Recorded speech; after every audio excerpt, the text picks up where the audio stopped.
ये कहानी है 10,000 साल से भी पहले के ज़माने के एक कबीले यगाल की।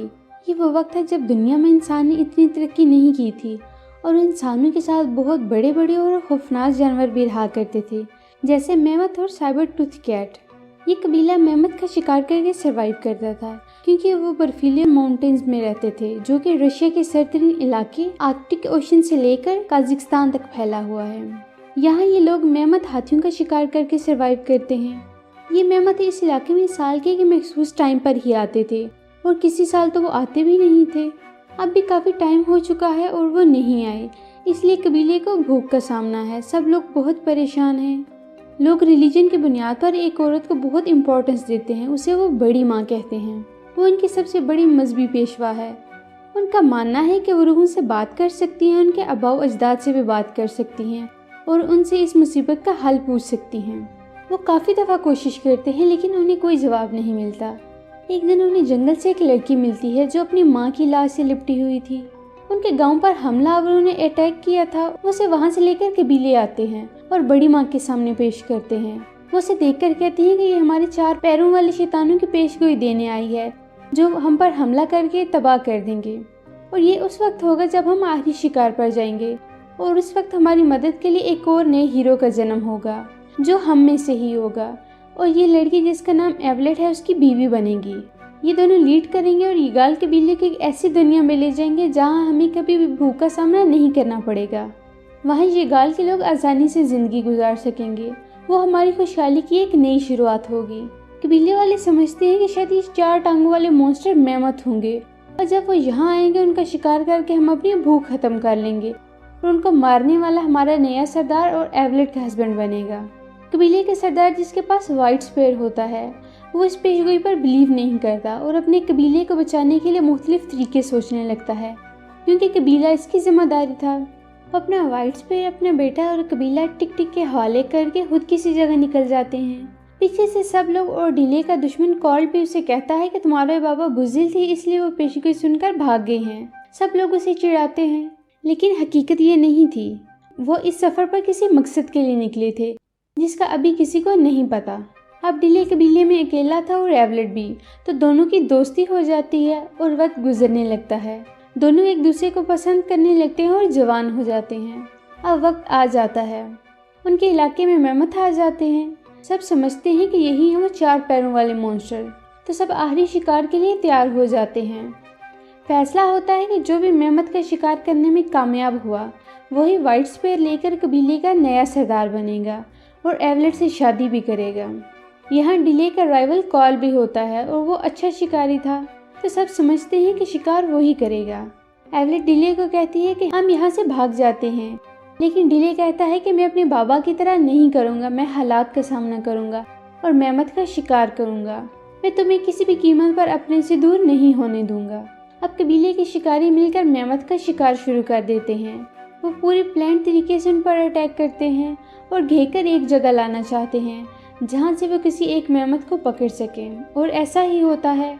और वो एक हाथी पर जाल फेंककर उसे मारने लगते हैं, लेकिन वो बहुत पावरफुल था तो वो जाल समेत ही भागने लगता है। सब उसे रोकने की कोशिश करते हैं लेकिन वो सबको घसीटता हुआ ले जा रहा था। वो एक एक करके अपनी जान बचाने के लिए जाल छोड़ देते हैं, लेकिन डिले का हाथ जाल में फंस जाता है और उसे एक पहाड़ी की चोटी पर ले जाता है। डिले उसे अपना नेज़ा मारता है लेकिन इस बड़े हाथी को उसकी परवाह भी नहीं होती। वो डिले पर अटैक करता है तो डिले नेज़े को पत्थरों में फंसाकर मेमथ अटैक करने देता है और जब वो इस पर कूदता है तो वो नेज़ा मेमथ के दिल में घुस जाता है और वो मारा जाता है। सब कबीले वाले ये देखकर खुश होते हैं और उसकी बहादुरी की तारीफें भी करते हैं। अब डिले को वो व्हाइट स्पेयर और एवलेट भी मिल जाती है, लेकिन डिले जानता है कि उसने भी जान बचाने के लिए बाकियों की तरह जाल छोड़ दिया था और मेमथ भी एक्सीडेंटली उससे मारा गया। उसने प्लान करके नहीं मारा, तो वो व्हाइट स्पेयर वापस कर देता है और एवलेट को बताता है कि मैंने मेमथ नहीं मारा।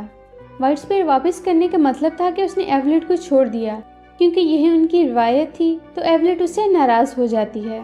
उसी रात ऊंचे पहाड़ों से आए कबीले के लोग उन पर अटैक करते हैं तो उनके लोगों और एवलेट को गुलाम बनाकर ले जाते हैं। डिले और कुछ लोग बच जाते हैं। डिले अब कहता है कि मैं अपने लोगों और एवलेट को वापस लाने उनके पीछे जाऊंगा। कॉल कहता है कि इन ऊंचे पहाड़ों पर जाना मुश्किल है, पहुंच भी गए तो वापसी नामुमकिन है। डिले इरादा कर लेता है और अपने साथियों कॉल टिक टिक को साथ लेकर इस मुश्किल तरीन सफर पर निकल पड़ता है। ये रास्ता बहुत ही मुश्किल था, लेकिन डिले और उसके साथी अब वापस नहीं जा सकते थे। वो इरादा कर चुके थे कि वो अपने लोगों को साथ लेकर ही आएंगे। तो वो इन पहाड़ों को सर करके दूसरी साइड पहुंच जाते हैं, जहां से जमीन शुरू होती है। यहाँ वो जगह देखते हैं जहाँ एवलेट की बस्ती थी, जिसे तबाह कर दिया गया था। अब वो वहाँ से निकलते हैं तो एक जंगल में पहुंच जाते हैं। वहाँ वो एवलेट और अपने साथियों को देखते हैं। वो सब कैद थे। वो लोग उन्हें कहीं लेकर जा रहे थे। डिले रात का इंतजार करता है और वो उन्हें छुड़ा लेता है, लेकिन वो फिर से इन लोगों के हाथ लग जाते हैं। वो इन सबको फिर से पकड़ लेते हैं। डिले का एक साथी शदीद जख्मी भी हो जाता है।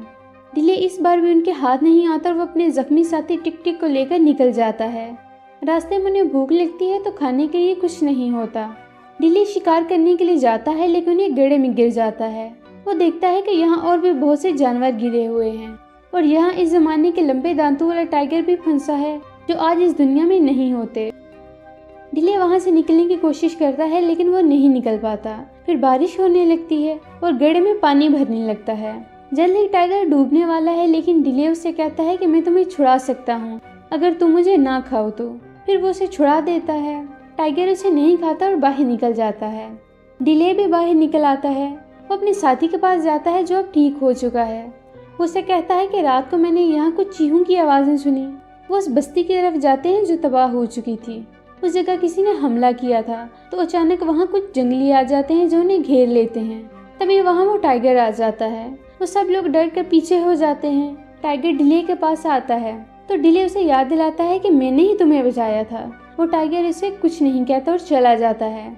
कबीले वाले अब इन दोनों को अपने साथ ले जाते हैं और खाना खिलाते हैं। वो डिले से उसकी जुबान में बात करते हैं तो डिले पूछता है कि तुम लोगों को हमारी जुबान कैसे आती है। तो बताते हैं कि कुछ साल पहले यहाँ एक आदमी आया था, उसी से हमने ये सीखी। वो आदमी यहाँ जमीन की तलाश में आया था। वो आदमी डिले के बाबा थे, जो कुछ साल पहले कबीला छोड़कर किसी खुफिया मिशन पर निकले थे। डिले पूछता है कि अब वो आदमी कहाँ है। तो बताते हैं कि उन्हें कुछ बदरूहें ले गई हैं और हमारे कुछ आदमी भी साथ ले गई हैं। वो सब देवताओं की जगह पर गए हैं, जहाँ से आज तक कोई भी वापस नहीं लौट सका। वो कहते हैं कि अब तुम हमें उस जगह लेकर जाओ, क्योंकि यहाँ एक पेशगोई हुई थी कि एक आदमी आएगा जिससे टाइगर बात करेगा और ये वही होगा जो हमारे आदमी को छुड़ा कर लाएगा। आसपास के कबाइल को इत्तला पहुंचाते हैं कि वो आदमी आ चुका है। डिले को उसका साथी टिक टिक बताता है कि तुम्हारे बाबा कबीला छोड़कर भागे नहीं थे, बल्कि बड़ी माँ की पेशगोई के बाद वो अपने कबीले के लोगों के लिए जमीन ढूंढने निकले थे, जहाँ उनका कबीला आसानी से और महफूज रह सकता था, जहाँ खाना भी आसानी से मिल सके और उनका कबीला तरक्की कर सके। डिले कहता है कि तुमने ये बात क्यों छुपाई। तो टिक टिक कहता है कि तुम्हारे बाबा ने मुझसे वादा किया था, इसलिए कि उन्हें डर था कि लोग एक एक करके कबीले से भाग जाएंगे। अब वहाँ बहुत से कबीलों के लोग इकट्ठे हो जाते हैं। डिले अपने साथियों को बचाने पहले इन लोगों की तरफ जाता है, लेकिन आगे जाकर वो देखते हैं कि वो लोग तो कश्तियों पर सवार हैं और उनके पास कश्तियाँ नहीं थी। वो अब इन्हें कैसे बचाएं। तो वो तय करते हैं कि वो आगे का सफ़र पैदल ही करेंगे। आगे जाते हैं तो देखते हैं कि बहुत बड़ा रेगिस्तान है। रेगिस्तान गर्म है और यहाँ सफ़र मौत को दावत देने के बराबर है। लेकिन डिले कहता है कि हम ये सफ़र ज़रूर करेंगे, हमें हिम्मत करनी होगी। तो वो इस मौत के सफ़र पर निकल पड़ते हैं। रास्ते में वो बहुत मुश्किलात का सामना करते हैं, लेकिन एक दिन वो देखते हैं कि रेगिस्तान का एंड हो गया है। वो देखते हैं कि आगे लोग हैं और बड़ी बड़ी इमारतें बना रहे हैं। वो इजिप्ट में आ गए थे, जहाँ वो लोग पिरामिड बना रहे थे। वो लोगों को दुनिया भर से पकड़कर यहाँ गुलाम बना कर लाते थे, ताकि इनसे यहाँ काम करवा सकें। यहाँ हम हज़ारों की तादाद में लोग देखते हैं, जिनसे यहाँ के मालिक ज़बरदस्ती जानवरों की तरह काम करवा रहे थे और मेहनत भी यूज़ किए जा रहे थे, जो बड़े बड़े पत्थर लेकर जा रहे थे। इस जगह पर जो हुक्मरान था उसे सब देवता कहते थे। लोग कहते थे कि ये आसमान से उड़कर यहाँ आए हैं। कुछ कहते हैं कि समंदर पार जब इनकी ज़मीन पानी में डूब गई तो ये यहाँ उड़कर आ गए हैं। ये बहुत ताकतवर हैं। इनका राजा कभी भी सामने नहीं आता। वो पर्दों में छुपकर रहता है और वहीं से ऑर्डर देता है। वो कहता है कि इन गुलामों से काम करवाओ ताकि हमारे पिरामिड जल्दी से कंप्लीट हो सकें। दोस्तों, पिरामिड कब, किसने और कैसे बनाई, ये राज भी एक मिस्ट्री है। कोई कहता है कि फ़िरौन ने बनाई, कुछ कहते हैं एलियंस ने बनाई, कुछ कहते हैं पुराने वक्त का इंसान बहुत तरक्की याफ्ता था, तो ये उस वक्त की टेक्नोलॉजी का सबूत है। लेकिन सब बातों को छोड़कर सबसे अहम बात कि सैकड़ों फुट बुलंदी तक इतने बड़े बड़े पत्थर कैसे ले जाए गए, जो आज की टेक्नोलॉजी को इस्तेमाल करके ऊपर ले जाना नामुमकिन है। तो उस वक्त कैसे हुआ? शायद जायंट्स होते थे उस वक्त। इस मूवी में ये थ्योरी दिखाई गई है कि पत्थरों को ऊपर ले जाने के लिए इंजीनियरिंग के मुख्तलिफ टूल्स, उलामों और मेहमत का इस्तेमाल किया गया। इसलिए मूवी का ये पार्ट बहुत ही इंटरेस्टिंग है। अब डिले अपने साथी के साथ वहाँ जाता है और गुलामों के कैंप में पहुँच जाता है। वो लोगों से बात करता है तो वहाँ एक आदमी को देखता है जो अंधा है। उसे बताते हैं कि ये देवताओं का आदमी है, वो उसे मारने वाले थे, तो गुलामों ने उसे बचा लिया। अब उसे छुपा कर रखते हैं। वो डिले को बताता है कि ये देवता पहले 3 थे, 2 मर गए, अब 1 रह गया है। डिले उसे पूछता है कि इसे मारने का कोई तरीका तो होगा। वो बताता है कि देवता इस आदमी से डरते हैं जिसके जिस्म पर आसमान पर दिखने वाला एक निशान होगा जिसे ओराइन कहते हैं, और वही आदमी इन गुलामों को भी आज़ाद करवाएगा। उसे पता चलता है कि इन लोगों ने इसके बाबा को मार दिया है। अब डिले बाहर वापस अपने साथियों के पास आता है तो रास्ते में उसे कुछ लोग देख लेते हैं। वो उनसे फाइट करते हैं। इस फाइट में टिक टिक मारा जाता है और टिक टिक उसे व्हाइट स्पेयर सौंप जाता है। अब डिले अपने बाबा, टिक टिक और लोगों का बदला लेने का फैसला करता है। यहाँ एवलेट और उसके साथी भी गुलाम बनाकर लाए गए हैं। अंदर जब वो एवलेट के हाथ देखते हैं तो उसके हाथों पर जख्मों के निशान थे। उनकी शेप ऐसी थी जैसे आसमान में एक सितारों का झुरमुट नजर आता है जिसे ओराइन बेल्ट कहते हैं। वो लोग डर जाते हैं और देवता के पास ले जाते हैं, क्योंकि पेशगोई के मुताबिक जब ऐसा इंसान आएगा जिसके हाथों में ये सितारों वाले निशान होगा तो उन लोगों को आज़ाद करवाएगा। यानी वो इस राजा जिसे सब देवता कहते हैं उसका भी खात्मा करेगा। वो देवता को बताते हैं कि इसके पीछे एक शिकारी भी आ रहा है। वो कहता है कि वो आ गया है और यही उन्हें रोकेगी। उधर डिले प्लान बनाता है कि सुबह हम मजदूरों के भेष में अंदर जाएंगे और लोगों को बगावत पर उभारेंगे, और जब लोग मान जाएंगे तो हम जंग शुरू कर देंगे। ऐसा ही होता है और लोग लड़ना शुरू कर देते हैं। ये उनकी आज़ादी की जंग थी। मरना तो वैसे भी था, क्यों ना लड़कर मारा जाए। अब वो बड़े बड़े हाथियों को भी भगाने लगते हैं जो अब इन सिपाहियों को रोकने लगते हैं। अब देवता कहता है कि एवलेट को बाहर लेकर जाओ, वो रुक जाएंगे, और अगर ना रुके तो उसे मार दो। वो एवलेट को बाहर लाते हैं तो वो रुक जाते हैं। वो डिले को कहते हैं कि तुम एवलेट को लेकर पहाड़ों में वापस जा सकते हो, क्योंकि वो जान चुके थे कि अगर ये लोग ना रुके तो इस जालिम हुक्मरानी का खात्मा कर देंगे। तो देवता अपनी हुकूमत बचाने के लिए ये करता है। डिले कहता है कि मेरे साथियों का क्या होगा? तो देवता कहता है कि वो हमारे गुलाम ही और गुलाम ही रहेंगे। डिले इस बात को नहीं मानता। वो अपने स्पेयर को देवता की तरफ फेंकता है जो उसे लगता है और वो मर जाता है। डिले कहता है कि ये कोई देवता नहीं है बल्कि आम इंसान है, ये झूठ बोलकर लोगों को अपना गुलाम बनाए हुए था। अब यहाँ फिर से जंग शुरू हो जाती है और डिले ये जंग जीत जाता है। इसी दौरान एवलेट को अगवा करके लाने वाला आदमी तीर मार देता है जिससे वो मारी जाती है। इस एडवेंचर में उसने टिक टिक, पॉल और एवलेट को खो दिया है। बड़ी माँ अपने कबीले में बैठी अपनी ताकतों से ये सब देख रही होती है। वो अपनी जदीद ताकतों से दूर मरती हुई एवलेट को बचा लेती है और अपनी जान की कुर्बानी दे देती है। एवलेट फिर से जिंदा हो गई है। डिले को उस कबीले के लोग जिनके साथ वो यहाँ आया था वो उसे कुछ बीज देते हैं और कहते हैं कि तुम इनको अपने कबीले ले जाओ, तुम्हारे बाबा भी यही चाहते थे।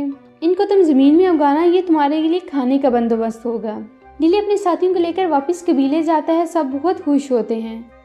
अब वो वहाँ इन बीजों को बो देते हैं जिससे पौधे निकलते हैं। ये असल में फसलों और फलों के बीज थे जिसे इस कबीले के सरदार डिले के बाबा ने अपने कबीले के लिए हासिल करने की कोशिश की थी, ताकि पहाड़ों में बसे लोगों को भूख का सामना न करना पड़े, क्योंकि वो लोग शिकार करके गुजारा करते थे। तो यहाँ बड़ी माँ की पेशगोई भी दुरुस्त साबित हुई और ये मूवी खत्म हो जाती है। तो दोस्तों, कैसी लगी आपको हमारी आज की वीडियो?